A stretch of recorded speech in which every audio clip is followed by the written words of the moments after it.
Well, here at CPAC, I'm with Joshua Phillip. He's one of my personal heroes. I love his reporting.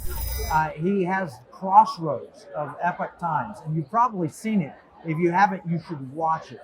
He's brilliant. He understands the threat. He understands America and liberty. They're standing up for everything we believe in. Welcome, Joshua, to the Economic War Room. So glad to have you here. Thank you. I'm a big fan of your work. You were before anyone else in understanding the Chinese threat. Yes, it's been a long road. Let's put it that way. Yeah. So we're gonna have Gordon Chang interview him. He's another. There are only a handful of us. I'm with the Committee on the Present Danger of China. Oh yeah, you do great work. Yeah, thank you. Yeah, I've done a few shows with them too, actually. Yeah. No, it's and your Crossroads. You know, people don't get into in-depth understanding of topics, but you do. Well, that was kind of the idea with it is, I think there's different types of news. People need the quick, just the updates news to kind of give them an overview of what's happening. But I think they also need the kind of in-depth analysis look to kind of explain the context and the importance of things. And so my show tries to get into that. Well, for example, you can't understand COVID in a soundbite. I'm sorry. Yeah, it doesn't work. Or Chinese unconventional warfare in a right. soundbite. No, they're just not, and they're not. Yeah. They're not even. And Tucker Carlson's great, but they're not 15-minute segments on Tucker either. You've got to get in real depth. So what to you is of all the programs you've done, what's the most concerning? What's the most concerning? I'd say is something that I don't want to announce anything just yet, but maybe we might be working on soon, which is how the Chinese Communist Party has been using this virus strategically for political warfare. And of course, we did the virus documentary last year, investigating the origins of the Wuhan coronavirus, where we looked into the possible origins and I think showed pretty strong evidence that at the very least, we should be paying a whole lot of attention to this Wuhan Institute of Virology. Yes, yeah. It's in their name. Yeah. John Stewart, I think it was, that's in their name. Yeah. We ought to look at it. And the fact that it was politically incorrect to not look at it, that we were censored if we discussed it, that is so contrary to the scientific process. Well, let's be clear. The Chinese Communist Party looked into it, which was why after the virus outbreak happened, they sent the head of their biowarfare division of the PLA to go and take over the lab. So obviously they looked into it. Yeah. So why did we not inquire? Why did they do that? Why were you not allowed to look into it? Yeah. And it's Chinese influence at the World Health Organization for one thing. Yeah. Yeah, it's the Communist Party, and they I think they're afraid that there's something there, and they don't want the world to know it. Well, whether it came from the laboratory or whether they're just trying to prevent discussion on it, that's one thing. Dr. Fauci in his emails talking about gain-of-function research, and it seemed to be the case. They were trying to cover this up because they were financing it in that laboratory. They didn't want the public to know about some of this stuff, or like the weird chimeric mice they were making that have humanized lungs, weird stuff like that. But I think the biggest smoking gun, really, in my opinion, is why did the Chinese Communist Party have a takeover of the lab by the head of their biowarfare division if it had nothing to do with the virus outbreak? Because they did that in context of the virus outbreak. Obviously, they saw some importance in doing that, and obviously they believed that laboratory should be a focus of this. And then Xi Jinping himself comes out and makes an announcement saying biolab security is now going to be like a big focus in context of this. Yeah. So obviously they were looking into it. Why did the rest of the world not pressure them on that? If you backed up 2 years and you said, what if we could unleash a virus and have every economy in the world shut down? Greatest economic weapon in the history of mankind, maybe right there. Well, and they did that even in their own admission. And this is there's so much stuff they did openly that nobody talks about. Do you know what happened when the CCP? Let's explain the situation a little bit first, right? The lab leak is happening, maybe, right? This big outbreak is happening in Wuhan. The Chinese Communist Party is calling it the Wuhan coronavirus. They're calling it that, right? They're saying it in their own words. They lock down travel from Wuhan to the rest of China. Then what do? They open up and allow travel to the rest of the world. And so any person in Wuhan who doesn't want to be locked in their house or deal with whatever the CCP is planning, they're on their way to San Francisco. They're going to leave as soon as they can, and the only place they can go is other countries. And so what do? They go to other countries. And they CCP, by doing that intentionally or not, and probably intentionally because they saw enough concern to close down internal travel, seeded the virus to every single part of the world.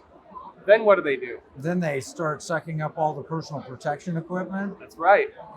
It becomes the greatest, economic weapon in the history of mankind, maybe. Well, and the very idea that the economic lockdowns work was based on the CCP lying to the World Health Organization and saying we have the situation under control. And the World Health Organization saying, oh, look how great their policies are. Look at how effective this is, because the CCP was telling them it was effective. And the rest of the world replicated that model. But you know what else happened? No one else talks about? At that time, the Chinese Communist Party sent out a memo to every single communist party in the world and told them, including Communist Party USA, including others in charge of other countries, and told them to use the virus for their own gain, to use it. That's shocking. Is this in Crossroads? Are you covering this? We covered it before. Actually, Trevor Loudon, one of our writers, did a whole article talking he's about a good friend. Yeah, he was the one who uncovered the letter, actually, and reported on this. It wasn't secret, but nobody talked about it. Yeah, and so they viewed this, whether it was a lab leak, whether it was a bat, whether it was man-made, whether it was natural, irrelevant to this part of the conversation. They used it strategically to destroy the world economies and to, again, remake the global power structures within their policies. Unbelievable. Economic warfare. Let's switch to another economic warfare topic related to China. What are your thoughts on the digital yuan? The digital yuan is the greatest threat to the free world that we've seen in recent memory. Because what this represents is, if they succeed in it, the end of the US-led international order. This is the end of the ability of the United States and the free world to sanction totalitarian regimes. Absolutely. If that goes through. Which means that international standards on human rights, it's gone. There's no more standard on that. Which means that any country that implements this new digital currency, this digital yuan, is siding with a system where the government, through its state banks, can approve or deny any transaction that's made. And if your citizen score is not high enough, if you believe in religion in China, if you criticize the government, if you support democracy, well, guess what? Your citizen score is going to get lowered, and that's going to impact what you can buy or what you can't buy. Maybe it's you can't buy luxury goods. Right. Maybe they've looked at your cholesterol and they say you can't buy a hamburger or a cheeseburger. And they already do that under the social credit system. Which is, you've got Michael Bloomberg, when he was mayor, saying you can't buy a 32-ounce soda. Our government would not be immune from that, and a digital dollar to fight back against it isn't any better, I don't think. And the scary thing is, the Chinese Communist Party is making that so if you invest in China in the future, that's the currency. If you do business in China, you want to buy something in China, that's the currency. If they do the One Belt, One Road initiative in other countries, that's the currency. Right. And you know what else they're doing? They're creating a new global standard for digital currencies. They call them CBDCs, centralized banking digital currencies.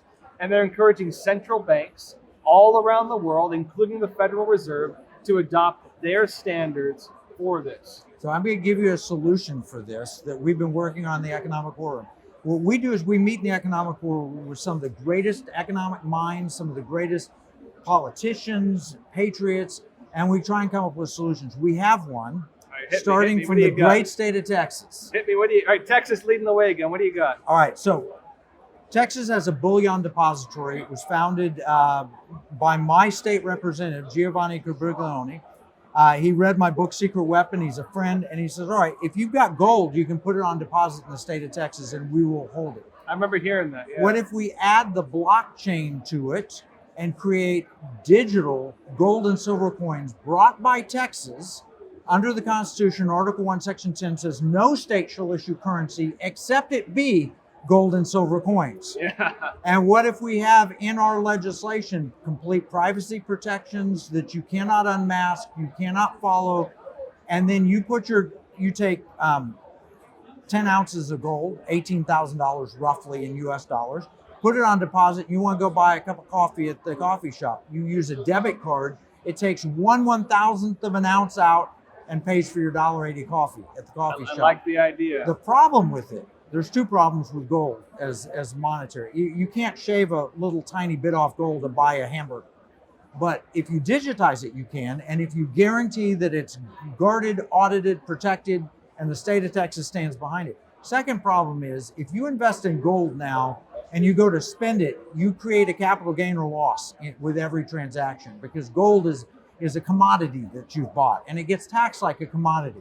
But if Texas issues it in the form of a coin, which is constitutional currency, more constitutional than the Federal Reserve notes we carry around, how can the IRS tax it? So we're going to sue the IRS to make sure they never tax it. Then you can invest in gold. I'm telling you, money from around the world will flood to Texas. And Oklahoma will see that and say, well, we can issue gold and silver. Come on.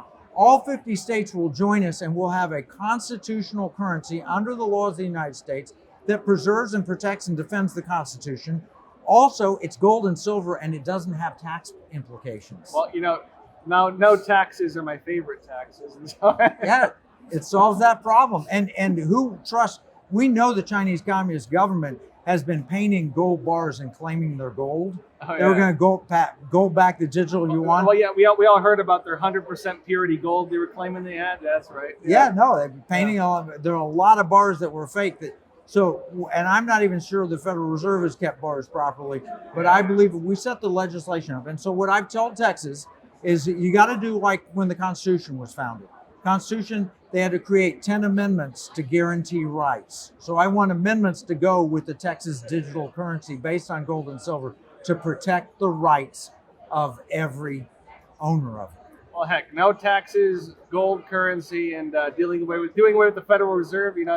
Sounds good to me. Yeah, and a fighting totalitarianism in the process. It would be a complete alternative to the digital yuan. Who would trust Chinese Communist Party when they could trust Texas? Yeah, so, you get Texas or the CCP, right? Exactly. So anyway, I appreciate all that you're doing. Thank you. Your insights are tremendous. Epoch Times is great, and Crossroads is great. Thank you, Joshua. Really appreciate it. Thank you.